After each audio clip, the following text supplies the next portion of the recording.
تشویشناک صورتحال ہے. ایک تو دہشت گردی کی لہر اس میں دن بدن اضافہ ہوتا جا رہا ہے اور ہر دن کوئی نہ کوئی واقعہ رونما ہو رہا ہے. یہ صرف جنوبی اضلاع میں نہیں بلکہ باقی جگہوں میں بھی یہ واقعات ہو رہے ہیں. ہم سمجھتے ہیں کہ یہ حکومت کی ذمہ داری ہے اور الیکشن کمیشن کی کہ وہ صورتحال بہتر کرے اور لیول پلینگ فیلڈ سب کو مل سکے. یہ نہیں کہ پنجاب میں اگر صورتحال صحیح ہے اور وہاں پر امن عامہ کی صورتحال صحیح ہے تو اس سے ہم چاہتے ہیں کہ یہاں پر بھی یہ صورتحال ہو. اگر ایسے ہمیں وہ رکھا گیا تو یہ اس کے نقصانات ہو سکتے ہیں. لیکن بہرحال جو بھی ہے ہم الیکشن میں حصہ لیں گے. جو بھی صورتحال ہوگی ہم عوام تک پہنچیں گے اور یہ حکومت کی ذمہ داری ہے کہ کینڈیڈیٹ عوام تک پہنچے اور عوام جو ہے پولنگ اسٹیشن تک پہنچے. یہ ان کی ذمہ داری ہے.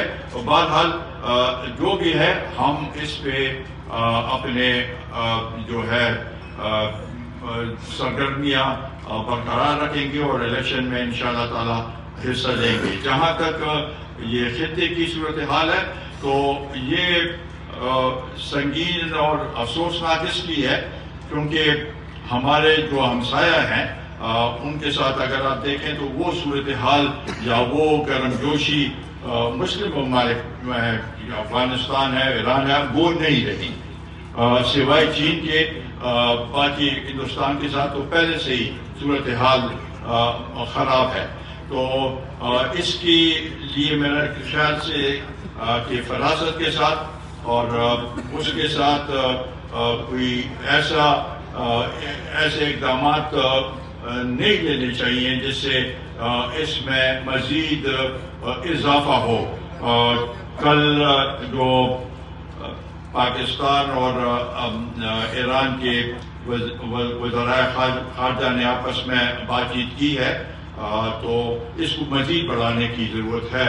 وہ کہ آج کچھ واقعات صبح میں کچھ اسٹرائکس ہوئی ہیں وہاں پر تو ہم سمجھتے ہیں کہ اگر اس کو اسی حد تک ابھی چھوڑ دیا جائے اور چین نے بھی یہی تجویز دی ہے اور یہی مشورہ دیا ہے کہ دونوں آپس میں بیٹھ کے صلاح مشورے کے ساتھ اور یہ اس مسئلے کو حل کرنے کی ضرورت ہے. دہشت گردی اس خطے میں سب کی جو ہے پاکستان افغانستان ایران میں جو دہشت گردی کی جو وہ فضا ہے اس کو ختم کرنے کے لیے مشترکہ طور پر کام کرنے کی ضرورت ہے اور باہمی تعاون کے ساتھ اور ایک دوسرے کے ساتھ تعاون کے ساتھ اس دہشت گردی کو ختم کرنے کی ضرورت ہے.